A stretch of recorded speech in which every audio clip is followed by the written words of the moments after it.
Happy Wednesday, everyone, and welcome to Women That Shred. Hello, I have my special guest, which Ashley Puckett, and it's her first. Is it her first, like your first live show ever? First live ever. Even on my personal social media accounts, never done a live. Wow. Okay, this is always so cool for me when I'm people's firsts. I love it. So, we'll get started. So Ashley, you and I have not met in person because that's kind of funny too. As some people I have, some people I haven't. You and I had our first ever conversation just briefly yesterday. Mm-hmm, So this is always cool getting to know people literally in the moment. for sure. Hi, Melissa. Welcome. So Ashley, I like to just dive in because we only have 30 minutes and the 30 minutes goes by so It quickly. does. Yes. And this one's always a hot topic. I've had this topic on the show before, but I feel like it's great to repeat it because everyone has their own perspective and insight and their own experiences when it comes to being a mom and balancing, work life. I do have an anonymous question that came through, and I'll ask that at some point. But why did you want to talk about this subject? Because you even mentioned before that it can be a little bit controversial, if you will. So yeah, why even bring it up? Because I think there are so many moms, and I think that this could apply even if you're not a mom, but to any parent, any guardian that has, little ones at home.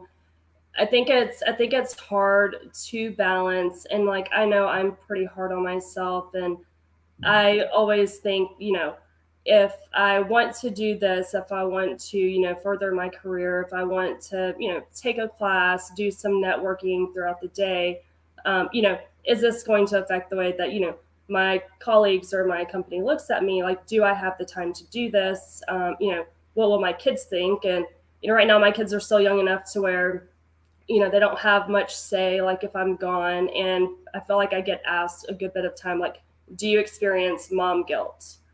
And do I? Yes, I do. But I know I'm also doing this to better myself and to better their future. And, I want my boys to see that, I'm a career oriented woman and that I'm working hard to be able to provide for our family and to instill those same values in them as they get older too.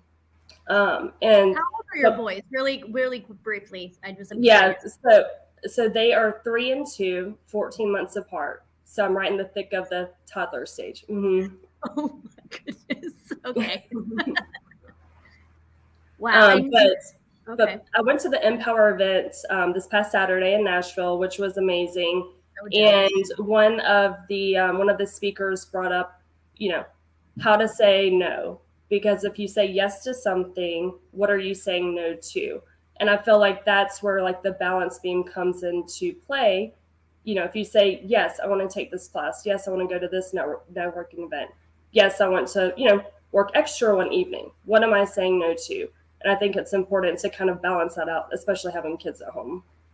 Yeah, it's interesting because I was Delilah Ramos. I don't know if you've met Delilah, but Delilah's I have actually not, but I've seen her. okay. Well, she's a good friend of mine, and she had done a post, and it was a clip of her moderating a panel with women, and I don't remember what conference it was, but she asked the question, "What have you sacrificed for your success in this career, in this industry?" And for Delilah, hers was her marriage. And there was another one, a woman that was very open, and she said, "Time with my children." Like she Hmm. said that she felt as a female, in order for her to get ahead and for her to kind of, I guess, not necessarily compete, but be on the same level as a lot of men in the industry, she felt that she had to attend all the events, she had to travel, she had to do all that. And she realized that she sacrificed a lot with, a lot of time with her kids for that reason. So do you feel that way? Do you feel like the only way to be able to kind of succeed and to get ahead is by having to sacrifice that? Or do you feel like it's changing, it's evolving in the industry today, that people are a little bit more understanding and empathetic to that? Yeah, I definitely think that it's changing for the better. And I think, too, just having a good support system at home to be able to do the things that you want to do, but also having a good support within your company or organization that you're working for. Like, I feel like I'm pretty blessed with my company, Bella Mortgage. And, went to them and I told them, hey, I'd like to get my AMP. So I've taken a couple of the SOMB classes and they've been real supportive of that. And, my direct manager has been very supportive. So I think having support systems on both sides and them seeing the benefit of, hey, you know what, she does want to further her career, but not only is it a positive for me, it could be a positive for them too, right? Like the networking, bringing back new knowledge to the table to sit in meetings and say, hey, I actually learned this in this class. So I think it is ever evolving. And I see more and more people like out networking, like out taking classes. And on Saturday, when I was in Nashville, I spoke to a woman who works for the MBA, and she said that this past year was like their biggest year as far as education and people taking classes. So I think that people are out there like really trying to further their education, especially in the slowdown that we're currently experiencing. So yeah, I think that it's moving in the right direction. That's good. Yeah. And I know that you had mentioned when we spoke yesterday that you work 100% remotely. I am. And clearly you have your two boys, 3 and 2. So I want to actually pull up the question that was sent to me, which if anybody wants to send questions, I can always put them up anonymously so that, if that's also an option here. But yeah, the question was, if you work from home and have children, has it ever been expressed to you that you shouldn't talk about them and they shouldn't be seen on team calls? So, I mean, are you pretty much about keeping your kids away from the camera from, your work, or do you kind of just maybe have them even in the same room? Because I've seen both, to be honest. I've seen some people bring in their child, and then I've seen some where they like do the best they can to not have them anywhere near that computer. Yeah, so I'm pretty fortunate. So both of my boys are in preschool, so they're away from home during the day. And if they are sick by chance and I do have them at home, I just, of course, I feel like we're always having to do this, but like apologizing, hey, my kids are at home sick, like you may hear them in the background. Typically, I don't have my camera on during Zoom calls, so that's not really an issue. But I do see where, you could feel a little self-conscious, especially if you're on a team meeting and, you have kids running around the background. But I feel like the past 2 years, I feel like people are just very lenient. They understand, right? They're empathetic. I mean, there's nothing else you can really do, right? It's, you're trying to work, you're trying to be a parent, and, sometimes those worlds collide in a day, which makes it a little stressful. But, I think everyone's just trying to do the best they can and understand. So.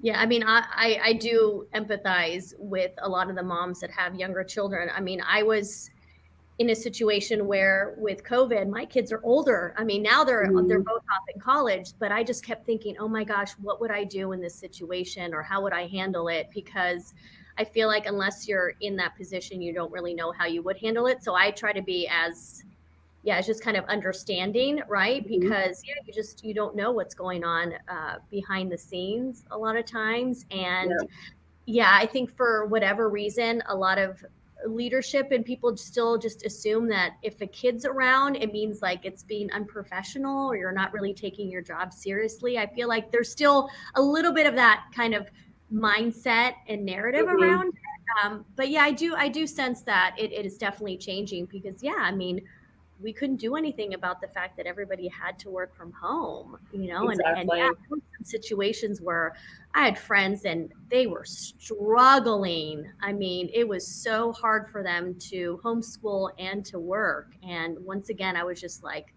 this is the one time where I'm so glad that my kids her. Yeah, it was hard. Like when everything kind of shut down, like March, April 2020, obviously moved my work home. My husband moved his work home. And then my son, we only had one son at the time, his daycare was shut down for like a month and a half. So we had him at home with us, and he was, I'm trying to think, how old is he? He was like maybe like 9-10 months old at the time. And so I literally my office setup was at the dining room table. And I sat at that dining room table, it felt like 10 hours a day because that was my workstation. That's where we ate lunch, dinner, breakfast. Yeah.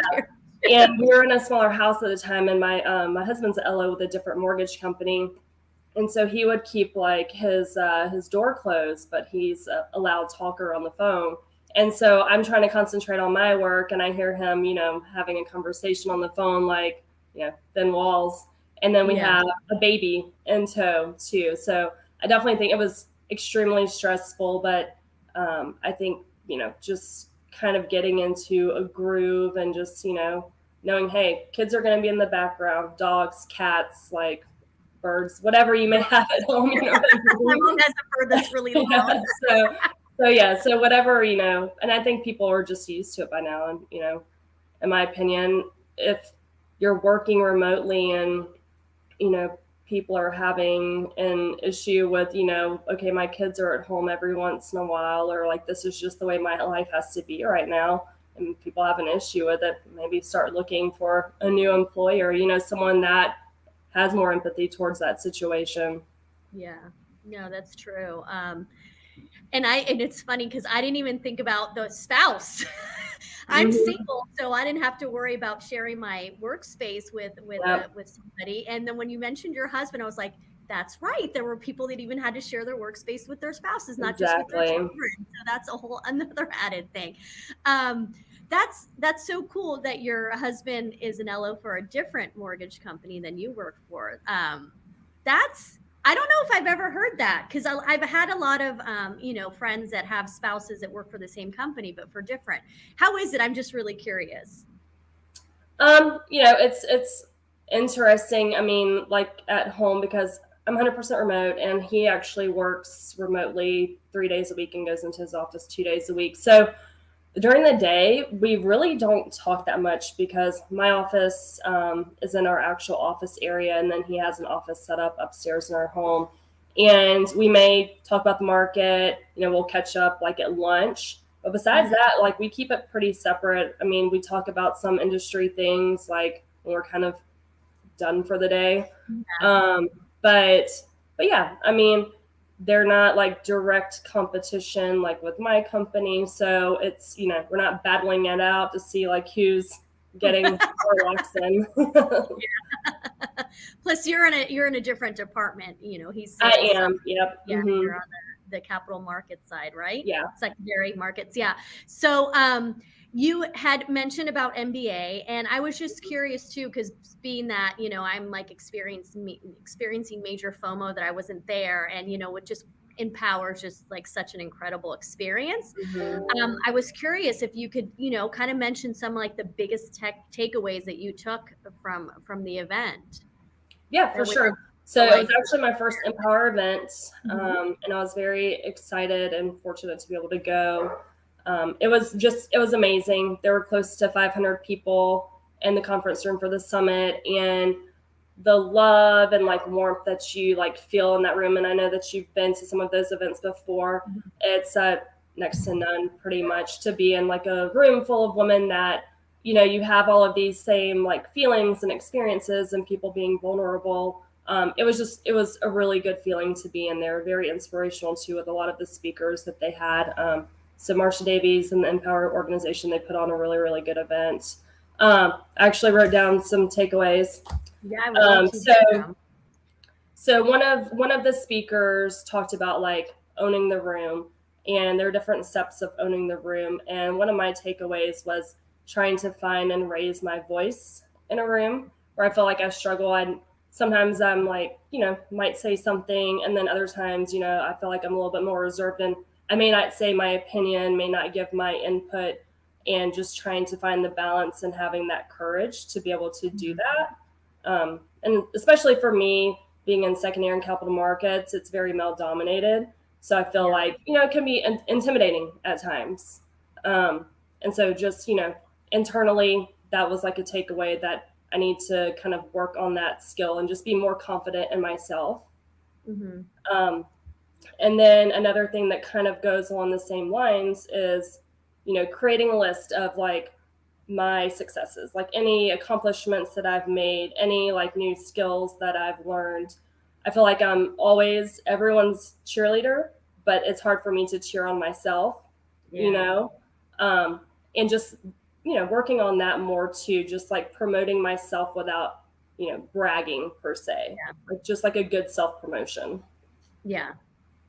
Which I think is really, really important. And I Mhm. myself am learning to do that, as well. Like, yeah, because it's hard. Because there's moments where, and I think this is like a good exercise for everyone to do, is that I have my moments where I sit there and I'm like, what am I proud of? Like, what have I accomplished or things that I've done? I kind of try to remind myself of like, hey, Raquel, look at where you've gotten, look at what you've accomplished, what you've done. And so I do have to have that kind of like self-talk of be proud, like own it. It's okay. Exactly. It doesn't make you, some pretentious person Mhm. because you acknowledge that you've done those things. Yeah. Ooh, okay, Gabriella, let's see. And Gabriella, I gave you a shout out yesterday, just so you know, when I was on a call. Would you say that becoming a mom helped you build up your confidence, or you find your voice, or to find your voice professionally? I gave birth, I can do anything. Well, that's that is pretty true, though. I feel like Yeah. that's a true statement you can say. I gave birth, so I can do anything. But Hmm. how do you feel about that, Ashley? I mean, I definitely think that it did boost my confidence, and kind of back to what I said earlier, boosting my confidence because I want my boys to know, like, mom is out working hard, mom is doing this for us, but also to instill those same skills and values, and wanting them to be independent and, work hard too once they get older. Whereas before, maybe my voice wasn't as strong, but it is getting stronger. And, having kids, like, you want to protect them, you want to take up for them, right? So I feel like your voice is just automatically stronger, even as babies. It's like, okay, well, something could be wrong. He's sick. And it's, having that voice to even just like, bring things up to the doctor, like you have um, that internal voice, that gut feeling. And I feel like women have pretty good intuition, and just, and, if something is wrong, to speak up, or if you feel very strongly about something, to speak up to. And I definitely think having my kids has made me better at that. Yeah, and when I first got divorced, I was a stay-at-home mom, didn't have a job while I was working. Well, I was a yoga instructor and a cycle instructor, but I was a stay-at-home mom. That's what I was doing full time. And I got divorced at 35, and I had to pretty much start from the bottom. I was a hostess, I was a receptionist, I worked for a guy in his home. I mean, I did everything you can think of. And at the time it was incredibly humbling. But what's great is that now my daughter is 18 years old and my son's 21, and they've kind of seen like, oh, okay, our mom, like, she worked her way up to where she is now. Like, Hmm. she just kind of like give in to the fact that, like, okay, well, now I'm divorced, I need to go find somebody else and see if they can take care of me. Because I Yeah. mean, there are women that will do that, once they realize Hmm. that, like, it's a lot of work for them to kind of go out there and get a job and start a career. And that's kind of what I did. And so that was the same thing of like building that confidence and showing my daughter and my kids of like, hey, you got to just keep going, and life isn't easy, Hmm. and you got to Yep. work. Exactly. And I think the best compliment I received from my ex at one point, he was like, Raquel, he's like, you're a great role model for our kids, especially our Oh. daughter. And when he said that, like you said, you have to have those moments of like, what, Hmm. be proud, and Exactly. just recognize that the things that you do accomplish, and that you are doing that are good. Because believe me, I've done some crappy things too in my life, and I have think we made all have. choices, and I still do, right? But like when you do something right and something good, like, it's okay to sit there Hmm. and acknowledge it. And I love that we have a Gabriella and a Gabriel on our stream right now. He noticed that. Yay, hi guys. But yeah, like, I think that's really important. Thanks, Gabe. So Gabe, just to give him a quick shout out. So Gabe is like probably one of the actually, he goes live every single day on LinkedIn. He's like a live streamer and has LinkedIn lives every single day. Like, he is Wow. like a crazy person when it comes to LinkedIn lives. So I appreciate him jumping on and supporting. But that's really cool, right? Like, we're all supporting each other, and there's For people on sure. come in that aren't in the industry. Like, Gabe's not in the industry. Christina, she's not in the industry, but what you're talking about is something that resonates across the board, and everybody. For sure. learn from. So do you have any other takeaways from MBA on your list on Empower?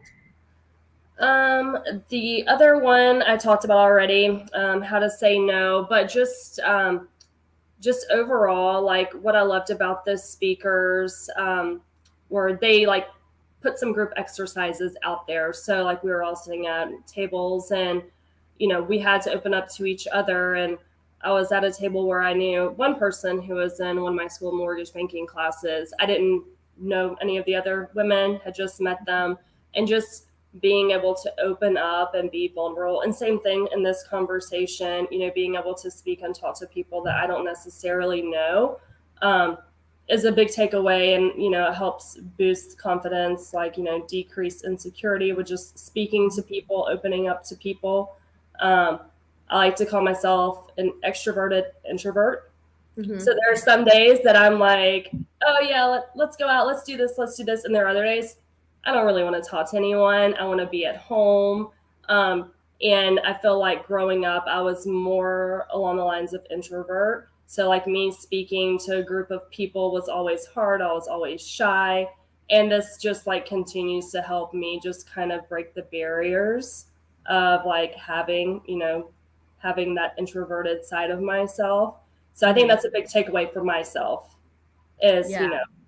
Getting pushed out there and being forced to do uncomfortable things, get out of my comfort zone like this. So yeah, and that's what's like so crazy is that the fact that this is your first live, like I bet anybody on this, on the show would never have thought about that unless I had mentioned something. mm-hmm.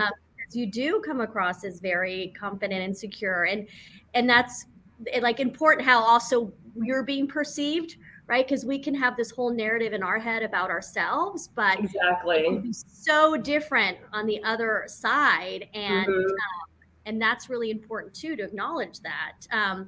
So Gabe has a question. What do you see is the biggest challenge in helping empower other moms who are struggling to find their path? I think, Gabe, one of the biggest challenges is what Ashley was talking about, that confidence and that kind of intuition, and sometimes not following that intuition in your gut. I think for the longest time, I wasn't listening to my inner voice. For whatever reason, I felt that what everybody else was telling me was the way to live, not necessarily how I wanted to live my life. And I think sometimes can be the biggest challenge for moms, I feel, because they're moms and moms are labeled a certain way. And, I just bought a book yesterday called, and Gabe saw that I started reading it last night, called The Self-Delusion. And it's talking about the neuroscience and psychology about how we invent and reinvent ourselves and how we think about ourselves and how we can change that. So I feel like that's the same thing with moms. I think that moms, we have this idea of like what it means to be a mom. And that along with that means that we can't follow our own path or can't follow our own dreams. I mean, do you feel the same way about that? I do. Yeah, I completely agree with you. Mm-hmm. Yeah, I think that's probably one of the biggest challenges, and hopefully with these type of conversations, with industries evolving and kind of understanding more about a mother's role, if you will, it's not just parenting children. Yes. There's so much more to it. I think that it's getting better, but at the same time, there are certain things that are a little bit backwards, but it's important to have the conversations at the end of the day. Like, we have to talk about it and voice how we feel and voice, our challenges and how we overcome them, so that hopefully it does help other women. Because I love that you said that when you went to Empower that you met a bunch of women that you felt like the support. Like, do you feel like you've walked away with like newfound female friends in this industry that you can maybe call on now? Yeah, definitely so. And what I was going to say is like a little piece for Gabe's question is into what your commentary was too about, having these conversations. And I hope that as we and, other women are having these conversations out there, I really hope that, they're listening, and if they feel like, you know what, I need to reach out to somebody, that they know that they have support of people all around, whether you're in mortgage or in some other facet of business, or even if you're a stay-at-home mom, like, you know, lean on your friends, like lean on your industry peers, you know, feel free to reach out if you're struggling, and you're, you know, you feel like you're just kind of stuck in a rut, you know, in your career. I mean, there are so many people you can reach out to. There's so many resources out there to kind of boost everything for you. And, you know, people have all sorts of organizations they're part of, and it's not huge time commitments, but I think that it helps, you know, you in the long run, and maybe get out of that rut, or maybe, you know, start a new project, start a new career.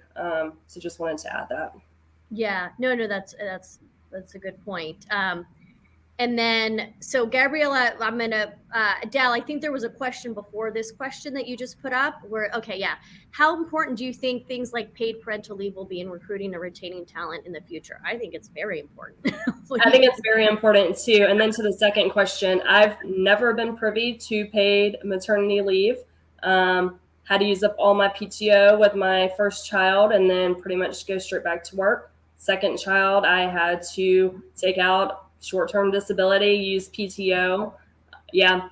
So I could stay out longer than just like a month and a half with a newborn. Like, you know, I wanted to be able to stay out 3 months. Well, you know, I'm a working mom contributing to household income. I can't afford to stay out of work, like not being paid for 3 months.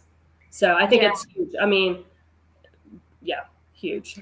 Well, I think in the long run, the companies would lose more money by not doing paternity or maternity leave, because if you think about it, you know, a lot of these moms and dads, they might choose to work somewhere else because of this, and then you're having to hire someone to replace that person, and I think it just ends up being more expensive, and you might be losing those really good people on your company, all because, you know, they just need that extra month, if you will, to be able to get home. And I do know there are some companies that are definitely, you know, now they have like, I think 3 months for paternity and maternity leave for some folks, which I think is awesome.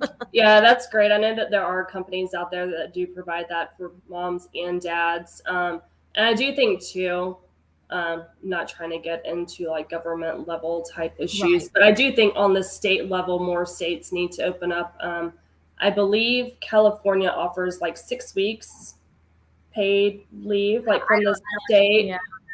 One of my old managers was from California, and she said that, you know, the state paid like some sort of money towards like maternity leave. So I think even like state or federal level, moms just need help. I mean, it's a lot like to expect, you know, moms that are working and trying to provide for their families to be out of work and not getting paid.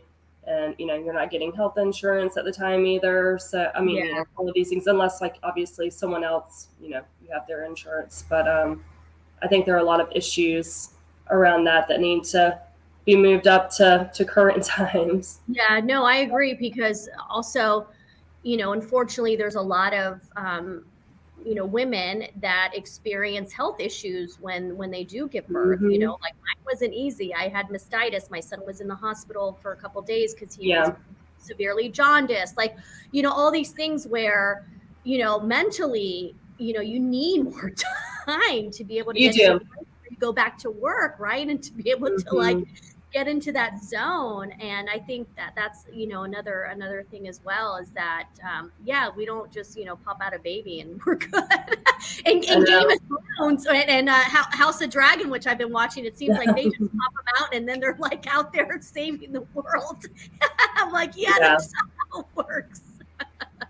Yeah, I think, and even too, like, you know, the physical piece of it is hard. Honestly, I thought like the mental aspect of it was even harder. And I know you're big on mental health awareness. And I mean, so many moms suffer from postpartum depression and anxiety and brain fog and just all the things like with your hormones changing. And we all need more support out there. Yeah. And I'm glad we bring it up. And Gabriella, it looks like that she's putting some links in the comments. Maybe these are links that we can go and kind of, I don't know, sign a petition or to learn more and maybe, you know, advocate.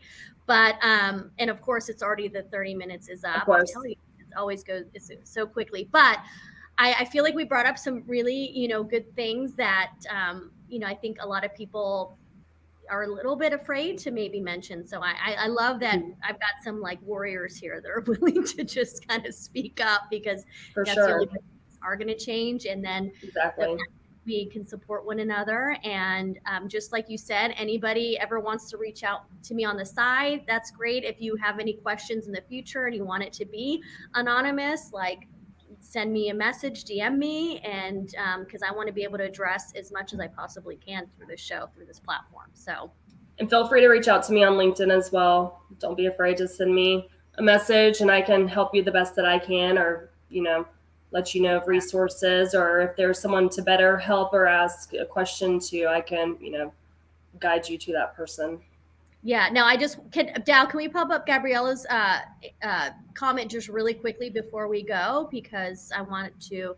Okay, so less than 8 weeks of paid leave is linked to a reduction in overall health status and increased depression. Every additional week of paid leave a mother takes reduces the likelihood of reporting poor mental well-being by 2%. Longer paid leave significantly increases breastfeeding initiation and duration, and which has innumerable benefits for moms and babies, including improving the function of the digestive and immune system of the child, and reduces risk of breast and ovarian cancer, which, once again, in the long run, we're better off just nipping it right there and paying for maternity and paternity leave, as opposed to having to, in the long run, do mental health and all of that. So thanks again, though, Ashley, for hopping on and for stepping out of your comfort zone and going live. This was really a really great conversation, so I appreciate it. Well, thank you, Raquel. It was my honor. This was great. And I appreciate everybody who hopped in, Gabe and Gabriella and Christina and Melissa. And I always love when we are having a good engagement of comments. So I always appreciate that too. So we will see everyone next week. Next week's going to be a good one too. We're going to talk about biases. So make sure you tune in next Wednesday. But have a fantastic week. Bye, y'all. Thank you.